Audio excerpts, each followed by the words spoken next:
Hi friends, welcome to our channel. இன்னைக்கு நம்ம சேனல்ல சூப்பரான பருப்பு வடை தாங்க பார்க்க போறோம். கடையில வாங்குற மாதிரி மொறு மொறுன்னு செம டேஸ்டான பருப்பு வடை நம்ம வீட்லயே ரெடி பண்ணி கொடுக்கலாம். அதுவும் இந்த நோன்பு டைம்ல நம்ம சுட சுட இந்த மாதிரி ரெடி பண்ணி கொடுக்கும்போது குழந்தைங்க ரொம்ப விரும்பி சாப்பிடுவாங்க. அதுவும் நோன்பு கஞ்சிக்கு இந்த வடை கரெக்டான காம்பினேஷனா இருக்கும். வாங்க இந்த ரெசிபி எப்படி செய்யறதுங்கறத வீடியோல பார்க்கலாம். அதுக்கு பட்டாணி பருப்பு எடுத்திருக்கேன். பட்டாணி பருப்பு 1 கப் அளவுக்கு எடுத்திருக்கேன். நீங்கள் கடலை பருப்பு வேணும்னாலும் சேர்த்திக்கலாம். நான் இன்றைக்கி பட்டாணி பருப்பு மட்டும் எடுத்திருக்கேன். அதை நல்லா வாஷ் பண்ணி வச்சுருக்கேன். இப்போ இது கூடவே நம்ம ஒரு 2 கப் அளவுக்கு தண்ணி சேர்த்து ஊற வச்சிடலாம். கரெக்டாக 1.5 மணி நேரம் ஊற வைங்க, சரியாக இருக்கும். இப்போ 1.5 மணி நேரத்துக்கு அப்புறம் பார்க்கலாம். பாருங்கள், இந்த அளவு ஊறி இருக்கணும். இப்போ இந்த பருப்பை தண்ணி இல்லாமல் வடிகட்டிட்டு வந்துடலாம். இதை 2 போர்ஷனாக அரைச்சி எடுத்துக்கலாம். ஃபஸ்ட்டு பாதி அளவுக்கு மிக்ஸி ஜாரில் சேர்த்திக்கோங்க. இப்போ இது கூட அரை டீஸ்பூன் அளவுக்கு சோம்பு சேர்த்திக்கலாம்.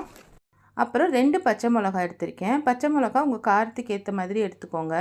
நான் இன்றைக்கி கொஞ்சம் மிளகாத்தூளும் சேர்த்த போகிறேன், அதனால் 2 பச்சை மிளகாய் எடுத்தேன். அதுக்கப்புறம் கொஞ்சமாக கருவேப்பிலை சேர்த்திக்கோங்க. அப்புறம் ஒரு 4 பல்லு பூண்டு, ஒரு துண்டு இஞ்சி சேர்த்திக்கோங்க. இது எல்லாத்தையும் சேர்த்து கொரகொரப்பாக அரைச்சிட்டு வந்துடலாம். தண்ணி சேர்த்து அரைச்சிடாதீங்க, பல்ஸ் மோடில் வச்சு அரைங்க. பல்ஸ் மோடில் வச்சு அரைக்கும்போது இந்த மாதிரி கொரகொரப்பாக கிடைக்கும். இப்போ அடுத்த பேட்ச் அரைச்சிக்கலாம். ரொம்ப மையம் அரைச்சோன்னா வடை மொறுமொறுன்னு வராது, சாஃப்டாக வந்துடும். நமக்கு மொறுமொறுன்னு தான் வேணும், அதனால் நம்ம பல்ஸ் மோடில் வச்சு அடிக்கும்போது கொரகொரப்பாக கிடைக்கும்.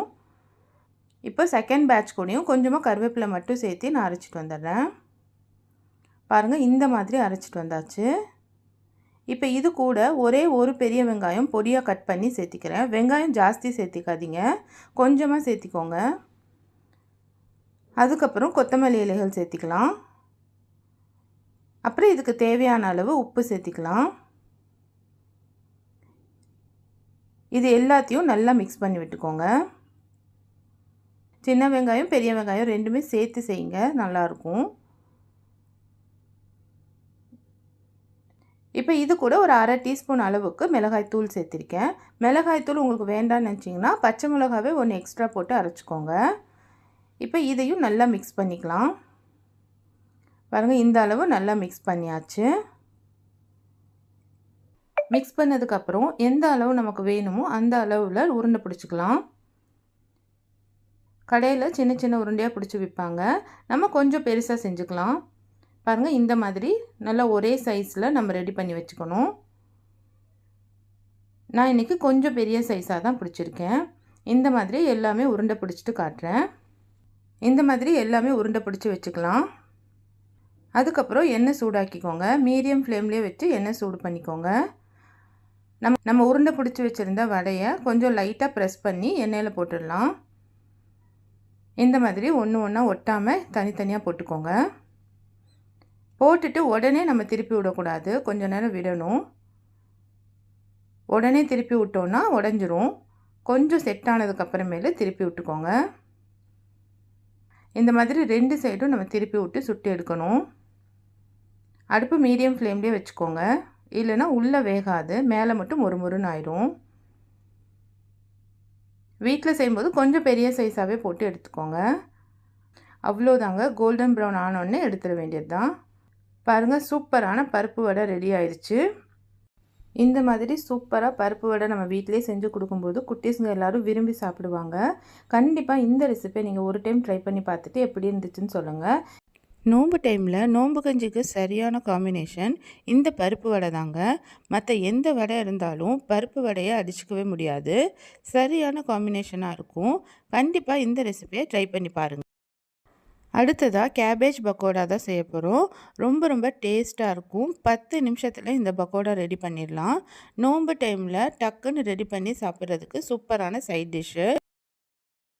நல்லா மொறு மொறுன்னு சுட சுட இந்த ஸ்நாக்ஸை வச்சு நம்ம டீ சாப்பிட்டா செம்மையாக இருக்கும். இந்த ரெசிபி முட்டைக்கோஸ் வச்சு நம்ம செய்ய போகிறோம். முட்டைக்கோஸ் பக்கோடா தாங்க. வாங்க இந்த ரெசிபி எப்படி செய்கிறதுன்னு வீடியோவில் பார்க்கலாம். அதுக்கு ஒரு கப் அளவுக்கு முட்டைக்கோஸை இந்த மாதிரி நீள நீளமாக கட் பண்ணி வச்சுருக்கேன், அதை சேர்த்திக்கலாம். அதுக்கப்புறம் 2 பெரிய வெங்காயம் நீளமாக கட் பண்ணி வச்சுருக்கேன், அதையும் சேர்த்திக்கலாம். அப்புறம் கொஞ்சம் கொத்தமல்லி கருவேப்பிலை இலைகள், ஒரு பச்சை மிளகாய் நீளமாக கட் பண்ணி வச்சுருக்கேன், அது சேர்த்திக்கலாம். அப்புறம் இதுக்கு தேவையான அளவு உப்பு சேர்த்திக்கோங்க. இதுக்கப்புறமேலு 1 டீஸ்பூன் அளவுக்கு மிளகாய்த்தூள் சேர்த்திக்கோங்க. மிளகாய்த்தூள் உங்கள் காரத்துக்கு ஏற்ற மாதிரி சேர்த்திக்கோங்க. அப்புறம் 1 கப் அளவுக்கு கடலை மாவு எடுத்திருக்கிறேன், அது சேர்த்திக்கலாம். அப்புறம் 1/4 கப் அளவுக்கு அரிசி மாவு, 1 கப் கடலை மாவுக்கு 1/4 கப் அரிசி மாவு, இதுதான் கணக்கு. இந்த மாதிரி சேர்த்திக்கலாம். இப்போ இது எல்லாத்தையும் கொஞ்சம் நல்லா மிக்ஸ் பண்ணி விட்டுக்கோங்க. தண்ணி ஊற்றாமல் ஃபஸ்ட்டு மிக்ஸ் பண்ணிக்கலாம். அதுக்கப்புறம் கொஞ்சம் கலர் பவுடர், நான் ஃபுட் கலர் பவுடர் ஆட் பண்ணியிருக்கேன், இது ஆப்ஷனல் தான், உங்களுக்கு வேண்டான்னா ஸ்கிப் பண்ணிக்கோங்க. இப்போ இதில் கொஞ்சம் கொஞ்சமாக தண்ணி சேர்த்து நம்ம பிசைய போகிறோம். இந்த கலர் பவுடருக்கு பதிலாக மஞ்சத்தூள் வேணும்னாலும் நீங்கள் ஆட் பண்ணிக்கலாம். நான் கொஞ்சம் கலர்ஃபுல்லாக இருக்கட்டும்னு இந்த ரெட் கலர் பவுடர் ஆட் பண்ணேன். இப்போ கொஞ்சம் கொஞ்சமாக தண்ணி சேர்த்து நம்ம மிக்ஸ் பண்ணணும், ஒரே டைமில் ஊற்றிடாதீங்க. தண்ணியாக இருந்துச்சுன்னா எண்ணெய் குடிக்கும். பாருங்கள், இந்த மாதிரி கன்சிஸ்டன்சியில் வந்துடணும். இப்போ அடுப்பில் கடாய் வச்சு எண்ணெய் சூடு பண்ணி வச்சுருக்கிறேன், அதில் இது கொஞ்சம் கொஞ்சமாக எடுத்து நம்ம போட்டு ஃப்ரை பண்ணி எடுக்க வேண்டியது தான். பாருங்கள், இந்த மாதிரி போட்டுக்கோங்க. இதுக்கு ஷேப் வேணுங்கிற அவசியம் இல்லை, சின்ன சின்னதாக நம்ம போட்டு எடுக்கணும், பக்கோடா மாதிரி. நல்லா மழை டைம்லையும் சுட சுட சாப்பிட்றதுக்கு சூப்பராக இருக்கும் இது. நீங்கள் ஒரு டைம் ட்ரை பண்ணி பாருங்கள். முட்டைக்கோஸ்லாம் பொரியல் செஞ்சால் சாப்பிட மாட்டேங்கிற குழந்தைங்களும் இந்த மாதிரி நீங்கள் செஞ்சு கொடுத்தீங்கன்னா நிறைய சாப்பிடுவாங்க. நல்லா நுரையெல்லாம் அடங்கினதுக்கு அப்புறமேலே நம்ம திருப்பி போட்டு ஃப்ரை பண்ணி எடுக்கணும். அடுப்பை மீடியம் ஃப்ளேம்லேயே வச்சு ஃப்ரை பண்ணுங்கள். நல்லா இந்த மாதிரி மொறுமொறுன்னு ஃப்ரை ஆனதுக்கப்புறமே நம்ம எடுத்துட வேண்டியது தான். இப்போ நான் மறுபடியும் செஞ்சு காட்டுறேன். இந்த மாதிரி நிறைய ஸ்நாக்ஸ் வீடியோஸ் எல்லாமே நம்ம சேனலில் இருக்குது, நீங்கள் போய் பாருங்கள். பிடிச்சிருந்துச்சுன்னா நம்ம சேனலை சப்ஸ்கிரைப் பண்ணிவிட்டு பாருங்கள். நல்லா இந்த மாதிரி 2 சைடும் நல்லா திருப்பி போட்டு நல்லா ஃப்ரை பண்ணி எடுக்கணும். நுரையெல்லாம் அடங்கினதுக்கு அப்புறமேலே நம்ம எடுத்துட வேண்டியது தான். ஒரு 10 நிமிஷம் போதும் இந்த ஸ்நாக்ஸ் செய்கிறதுக்கு. நீங்கள் ஒரு சைட் டீ போட்டுட்டு இந்த பக்கோடாவையும் ரெடி பண்ணிடலாம். அவ்வளோதாங்க, சூப்பரான ஈவினிங் ஸ்நாக்ஸ் ரெடி ஆயிடுச்சு.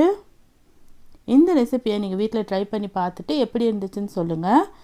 இந்த வீடியோ உங்களுக்கு பிடிச்சிருக்குன்னு நம்புகிறேன். பிடிச்சிருந்துச்சுன்னா மறக்காமல் நம்ம சேனலை லைக் பண்ணுங்கள், ஷேர் பண்ணுங்கள், சப்ஸ்கிரைப் பண்ணுங்கள். பக்கத்தில் இருக்கிற பெல் ஐக்கானையும் கிளிக் பண்ணிக்கோங்க. தேங்க்யூ ஃபார் வாட்சிங்.